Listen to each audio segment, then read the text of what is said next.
Huge Movie Fanatic Nate coming right back at you with yet again another holiday themed movie review.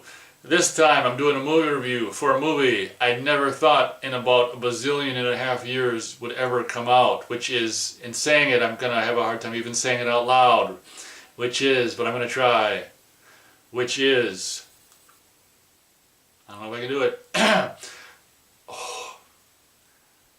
Christmas Story 2. And it just sounds so wrong saying that. So very much like Paul Blart Mall Cop. I think that this is probably even more of a sin to do a sequel to Christmas Story, because let's face it, I mean, I'm sure Paul Blart Mall Cop 1 isn't exactly that great. Unlike that movie, like Christmas Story is one of the most, if I may say so, I mean, I'm of the age where I kind of grew up with that movie. You know, it came out when I was a kid, and you know, obviously grew up with that movie. So Christmas Story, I think it's pretty safe to say, is an all-around, you know, one of the bigger Christmas classics from the last 30 odd years, you know.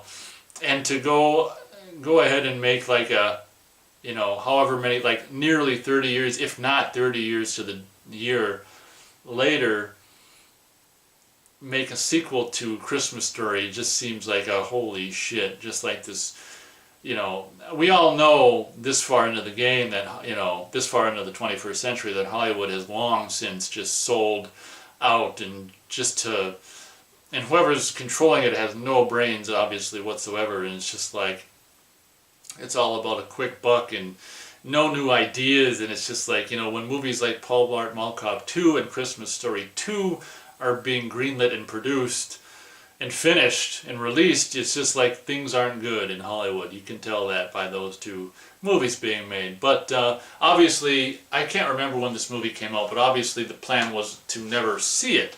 But like so many things at Half Price Books, as I go there relatively often and scan their now $2, $2 clearance DVD section, I found this particular movie shrink wrapped, brand new, at Half Price Books for $2 on DVD. So I'm not going to pass up the chance to see and review Christmas Story 2 for $2. I'm gonna have to go with it. So I put it in. This movie, of course, having just reviewed Home Alone 2, and I didn't even mention Daniel Stern, but of course you know he's in Home Alone 2. I don't have to mention him. Features Daniel Stern as Ralphie's brother. I mean, Daniel Stern as Ralphie's dad.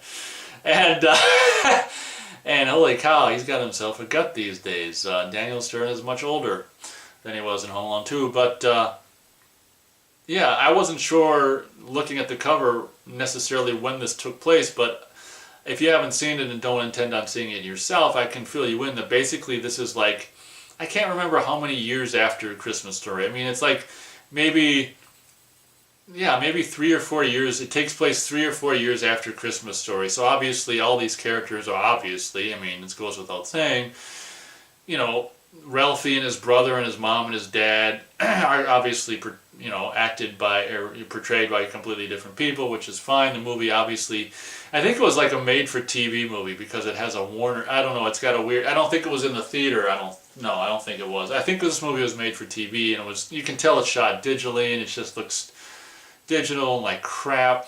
But one thing that I will say about this movie that I was kind of surprised about is Ralphie has these two friends, one of them which I think was the kid who stuck his, you know, tongue to the flagpole, all of course being completely different people.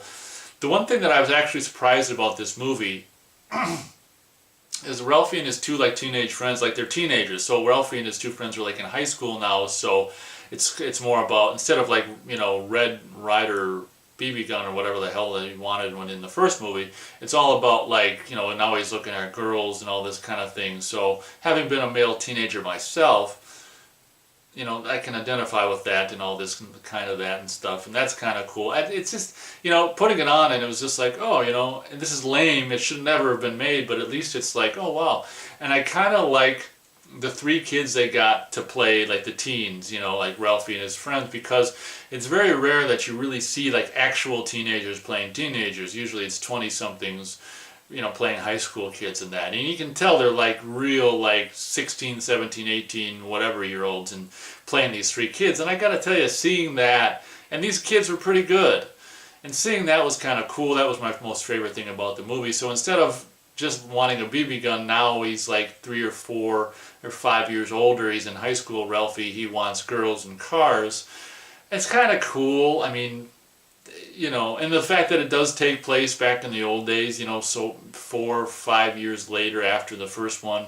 And they actually do period clothing and period, you know, production design and period cars and all that stuff. And even though it looks all digital and all this and that, it's still, I always appreciate it, you know, when the, you know, I always love period movies. Not always, but and I gotta tell you, when the movie first starts, they have this guy who, of course, a different guy who comes back to do, you know how they have the older version of Ralphie's voice in Christmas Story, where they have this guy who comes back who they try to who tries to sound like that guy. It's like, there it is, the old homestead. I can't do it, but I don't know. I guess in retrospect, I mean, it's kind of lame and I don't know, lame and not so cool at the same time. I mean, I don't know. When the movie first started, I was like, oh my god, but.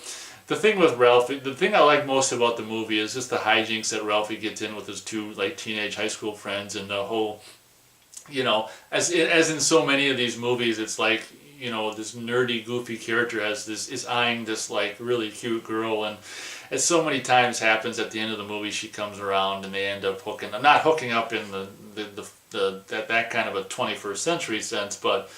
You know, it's just like he gets, spoiler alert, he gets the car and the girl at the end of the movie, so not very realistic, or at least not in my experience. Actually, I got the car, but, so, I'm going to go 1.5 stars, amazingly enough, for I was going to say Toy Story, Christmas Story 2.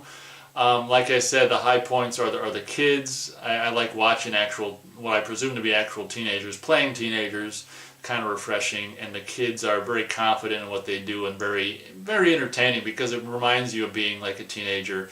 It reminds you of the good things about being a teenager, this movie. And, I mean, there's a lot of crap like ice fishing with Daniel Stern and scenes that are just so obvious, just like fake background, and it's just like, oh, give me a break. There's a lot of stuff that's garbage, but I appreciate the time, you know, the retro era that this movie takes place in, and all the production design, costume, and cars, and all that kind of stuff. And like I say, just the 3 kids are great. So if you can find it for $2 or less, you know, it might be worth a watch just to see, you know.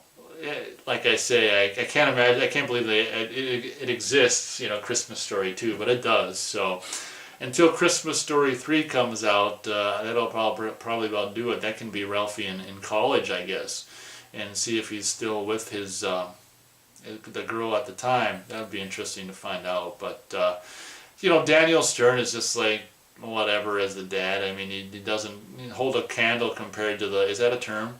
He doesn't hold a candle compared to whatever his name who played the dad in the first one. It was just like a freaking all-around great actor. I mean, Daniel Stern was great back in the day, but just seeing him now is just like, oh man. So thank you very much for watching my review of the, believe it or not, Christmas Story 2. And you can be sure to catch me, and I hope I can catch you on my next video.